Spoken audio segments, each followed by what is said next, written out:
Hello, welcome to another fanfiction review starring Dark777. It is I, DS777, and thank you for putting up with the crap despite the fact, as of right now, I have, one big fan? Oh well. As long as I make one person happy, I'm happy. So, I'm going to be reviewing two stories today. This is going to be number one, next video is going to be number two. First one is another Galaxy 1001D. Big O story, because I still gotta go through them. From now until like a couple stories later, all these stories are gonna be first time experiences. As always, link to the stories in the description. Please like, subscribe. Remember, this is my opponent. This is my own opinion. You can leave your own opinion into the story. And spoilers, I guess. I guess, sort of. I need to start saying it. I should be carrying like a little sign. So the story is called. Oops, well, that's the second one. Act 33. Be careful what you wish for. In the story, a guy by the name of Zeke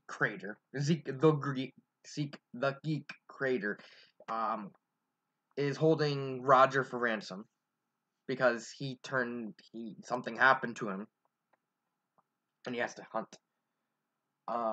The scientist by the name of Jenny Grant. If you've never seen the Big O anime, there was an episode where there was this guy named Eugene Grant who did a lot of really weird Doctor forgot the name. I forgot the name. He did like a lot of mutagen thing and mutating animals, and Big O had to fight a gigantic mutated kitty. I can't remember that episode that well. I think that was the only episode I didn't see of the anime, despite the fact I've seen like literally every single episode.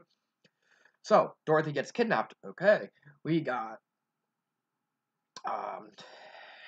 this one's more of a sort of a kind of a theme continuance from the last story, where Roger realizes that he has to stop over worrying about the past and finding himself, and he needs to like get that alignment just right.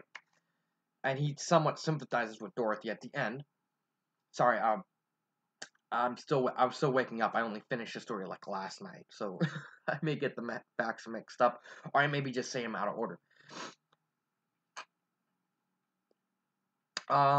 In terms of the plot, I thought the plot was, man. There's a reason why I like Nine Muses of Death and Priceless more than stories like this, because they feel more like the anime. I mean, when you're going for like a custom story, now that's okay. But when you're trying to quote unquote do a continuation of the series, an AU continuation, then it kind of helps being as close to what the show was like in it. And that's why I like Nine Muses of Death and Priceless more, because they felt a lot like the anime. This one's more middle of the pack, because I like the idea, I just it's just I didn't think how it was done was, or could have been better. It could have been better. It had a nice idea of having this Zeke Crater being a racketeering boss, because apparently the military police in the show didn't really go after him. Well, in the story, didn't go after him because he was white collar.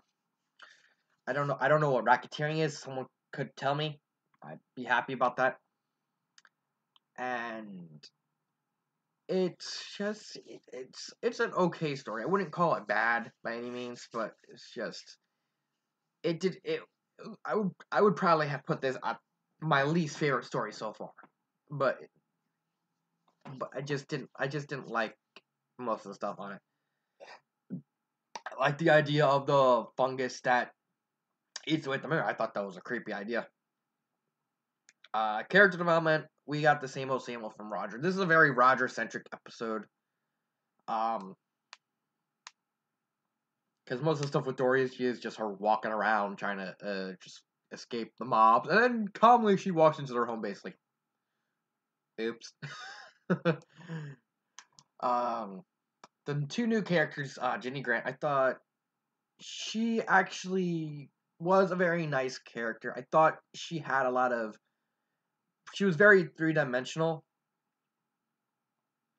Sorry, again, still waking up. And I liked her mistrust of men because she she's trying to be smart, and she realizes she wants someone to be, she wants the opposite of who she is. She wants a dumb, big, brute guy, and Zeke kept cheating on her. She was okay with him cheating on her, but she just didn't like the fact he was rubbing it in her face. That's what the story said.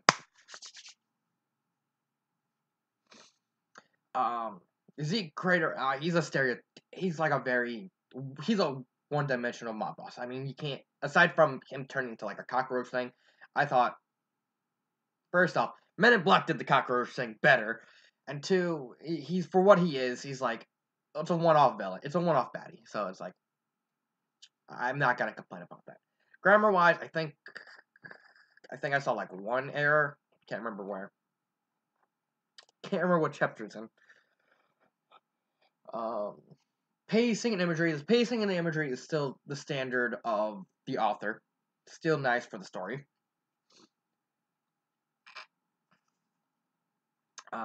I think he was a little bit redundant a couple times throughout this story.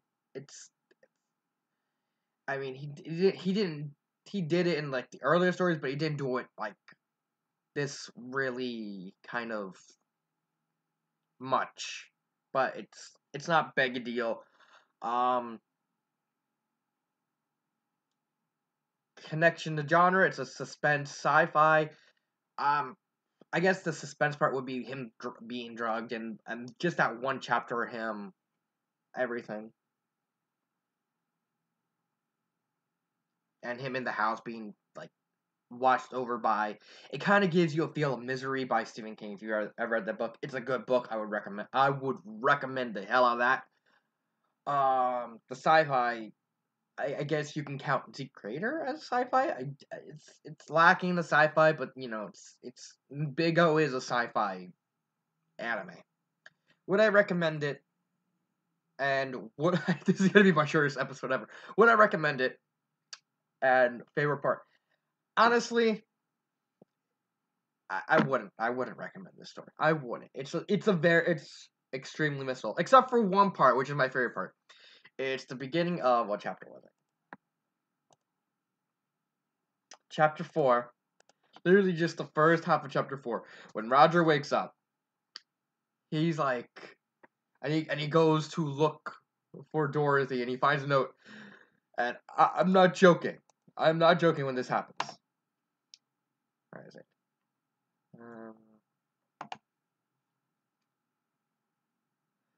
He finds a note on the desk, and it's written by Dorothy.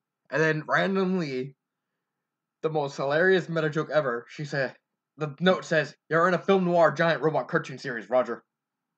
And Roger goes, the most shocking thing. It's over the top, but it fits. It fits. It fits the show perfectly. But I can't help how outrageous it is. It's like, I'm a cartoon?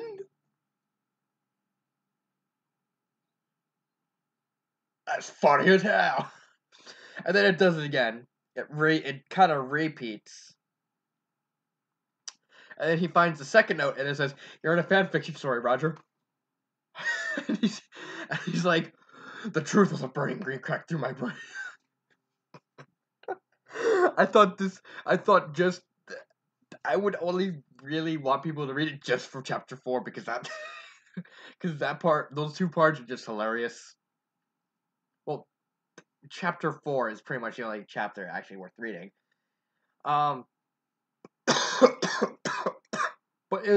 But the stories were actually pretty hilarious. Just that part, because it's like, I'm in a fanfic. And look, words. It's a pretty funny story. Well, just that part. Dang, not even 10 minutes, and I'm already done. Final thoughts? It's very missable. I can't say anything more about it. Shame, 10 minutes. Well, this has been Dark Symphony 777. I will see you in part. I will see you in the second video of today.